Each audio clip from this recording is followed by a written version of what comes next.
guys, bertemu lagi dalam Limpas Sekejap podcast yang dibawakan khas daripada Politeknik Kota Kinabalu. Hai semua, diharapkan anda semua sehat.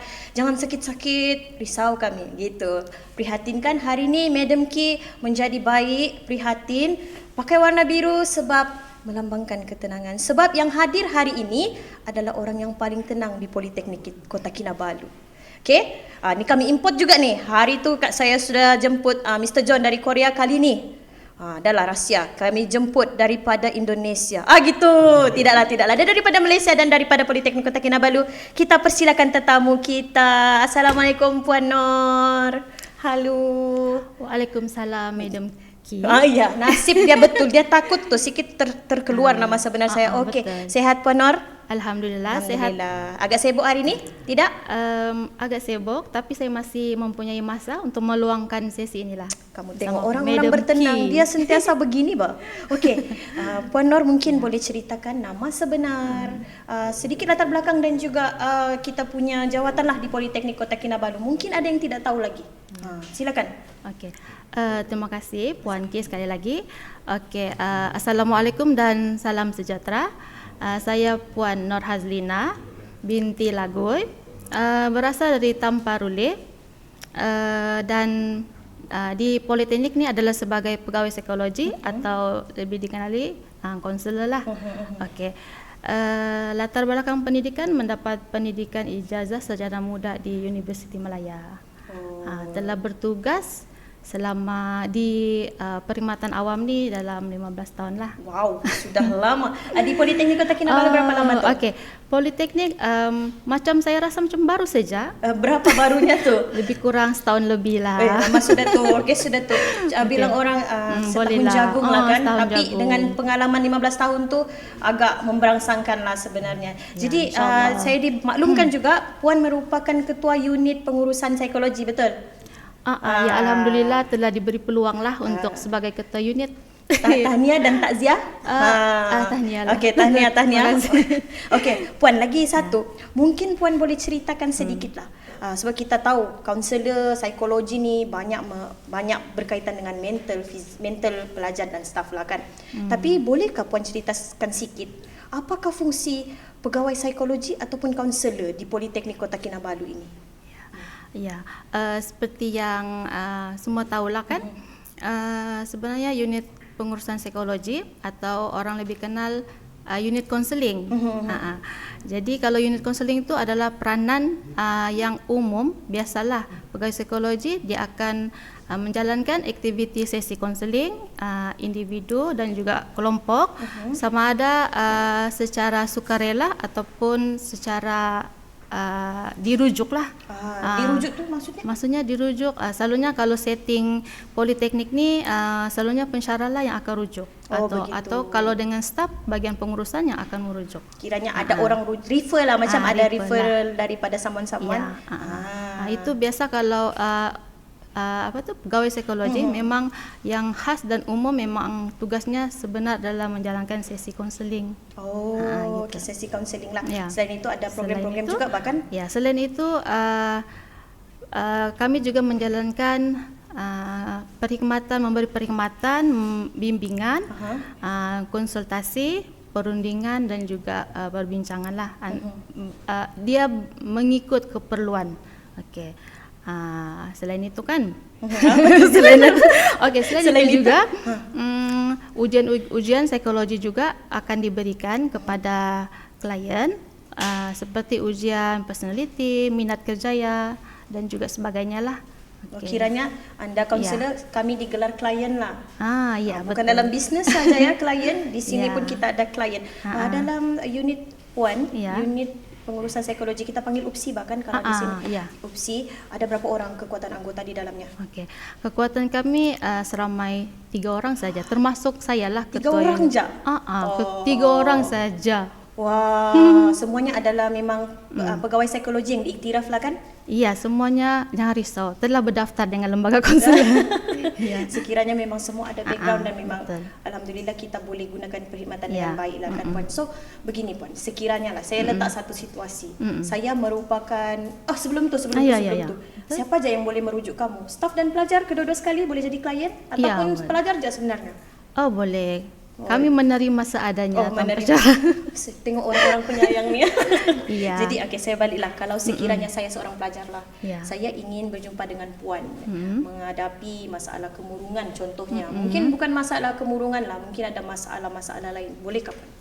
Boleh, insyaAllah. Boleh. Jadi apakah step-step yang saya boleh buat? Ataupun mungkin Puan mau terangkan dulu apakah simptom-simptom yang orang bilang kritikal baru boleh jumpa kamu? Ada satu-satu fasa yang kalau saya stres betul baru saya jumpa ataupun saya rasa saya ada simptom permulaan. Saya boleh jumpa sudah atau macam mana? Okey, ini kita tengok secara individu lah kan. Iya. Maksudnya Madam K sebagai pelajar. Ya betul. Okey, tidak syarat apa-apa. Okey. Seperti yang saya selalunya taklimat memang telah diberikanlah semasa minggu MTS.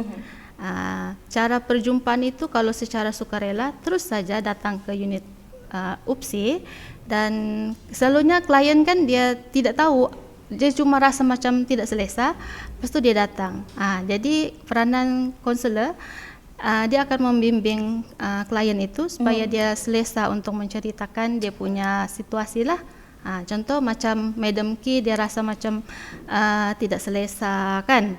Nanti sesi tu dia akan berjalan sesi temu ramah awal, lepas tu penerokaan. Selepas penerokaan tu di dalam sana lah yang kita akan lihat sama ada dia ni ada kemurungan ke, anxiety ke ataupun stres yang biasa. Macam tu. Jadi kan kita sentuh pasal kemurungan serius sikit lah kan. Jadi macam mana simptom-simptom kemurungan ni? Sebab kadang saya rasa saya happy, tapi bila balik rumah saya menangis sendiri. Macam mana tu Puan? Macam mana kita mau detect diri kita sendiri sebelum bukan untuk kita tahu bahaya sudah sebenarnya. Okey. Kalau biasanya kemurungan ni dia adalah kesedihan yang berpanjangan. Satu yang kita detect dalam diri kemurungan bila rasa sedih yang berpanjangan yang lebih daripada 2 minggu. Lepas tu satu lagi tidak mau jumpa orang, suka bersendirian dan rasa tidak ada semangat sudah mau meneruskan kehidupan. Macam tu. Jadi perlu untuk meneruskan kehidupan tu kalau dia sulit ready lah sudah betul. kan. Ya, biasanya kemurungan kadang dia rasa macam tu kan, tapi bila ada pelajar ataupun klien yang jumpa dengan kami, kami akan bagi DAS, saringan kesihatan minda. Okey, dia akan menjawab soalan itulah, ada 21 soalan. Di sana dia akan di situlah yang nampak sama ada tahap kemurungan dia itu di tahap yang mana. Okey, jadi bila tahap kemurungan yang skornya terlalu tinggi, kami akan rujuk kepada hospital. Okey, so kalau kurang tinggi mungkin masih di peringkat politeknik kan Puan.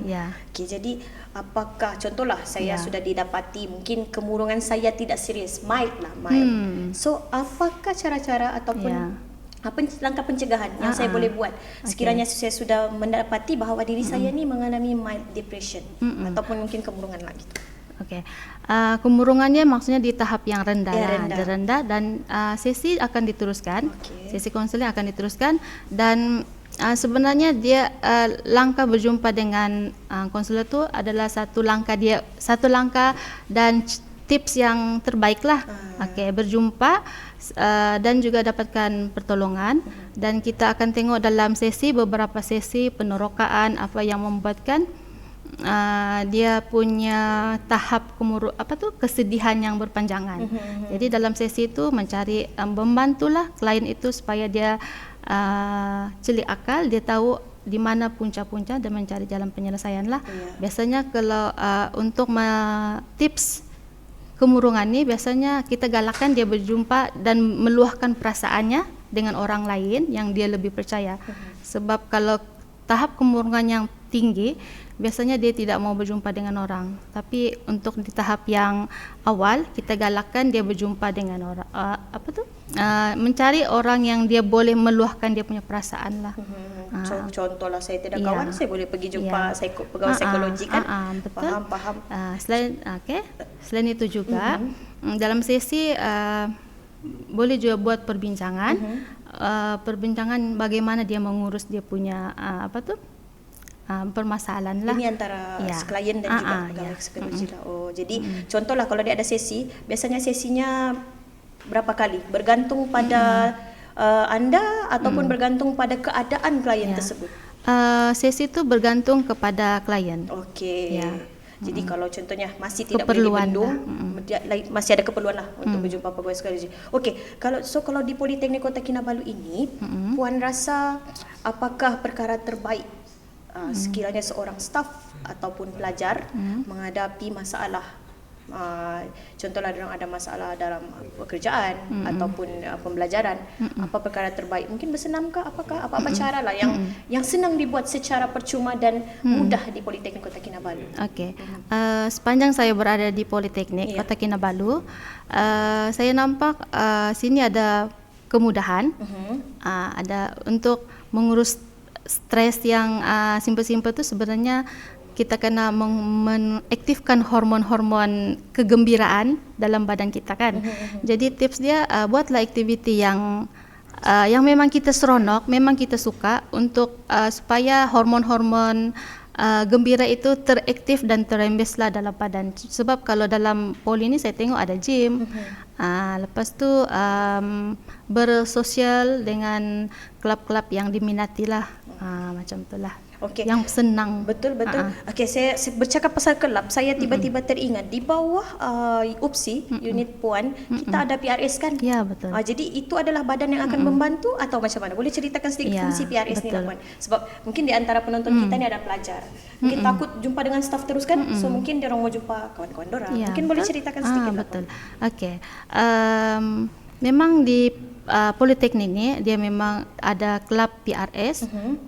Jadi kelab PRS itulah yang akan membantu dan mempermudahkan jaringan macam perhubungan lah. Sebab kadang-kadang rakan-rakan dia takut kan, betul. Dia takut, dia segan. Tapi peranan PRS itu telah diwujudkan dan sebelum pelantikan tu pun telah diberikan kursus kemahiran asas konseling lah. Jadi itu adalah perantaraan untuk menghubungkan kawan-kawan kepada unit kami. Okey, kalau macam tahap keserius dia punya PRS tu dia tidak dapat handle, memang dia akan rujuk kepada kami. Okey, faham. So bukan saja kita ada pegawai psikologi, tapi kita ada juga pembimbing rakan sebaya. Bukan di sekolah je lah, dia bersambung di Politeknik Kota Kinabalu itu IPT lah. Okey, Puan, sebelum mengakhiri kita punya kita punya podcast ni kan, saya ada teka-teki. Asal sama sesi saya mesti ada teka-teki. Okey. Ini saya dapat daripada internet lah. What hill impossible to be climbed? 5, 4, 3, 2, 1. Hill apa yang mustahil kita panjat adalah mustahil. Okey, Puan, mungkin ada sedikit kata-kata kepada pelajar dan juga kaki tangan Politeknik Kota Kinabalu mengenai kesihatan mental. Dipersilakan, Puan. Ya, okey, terima kasih kerana peluang ini. Okey, kesihatan mental adalah milik kita semua. Betul? Betul, okay. Setuju. Jadi untuk itu kita kena berusaha untuk mensejahterakan kita punya diri. Gunalah apa-apa di persekitaran kita, kemudahan, kawan-kawan, support system, kita kena hargai semua itulah untuk kita ke arah kesejahteraan mental kita. Okey. Betul. So minda sehat, badan pun sehat kan, Puan. Betul. Okey, Puan, kita lambai-lambai sebab mau akhiri kita punya podcast ni. Biasa kita akan ada satu gaya. Begini, Puan, limpas sekejap. Boleh tak, Puan? Boleh. Okey, itu saja daripada kami di episod pada kali ini. Jumpa lagi di episod seterusnya bersama tetamu Biarlah Rahsia. Okey, Puan, kita bertemu lagi di limpas sekejap. Bye-bye. Bye.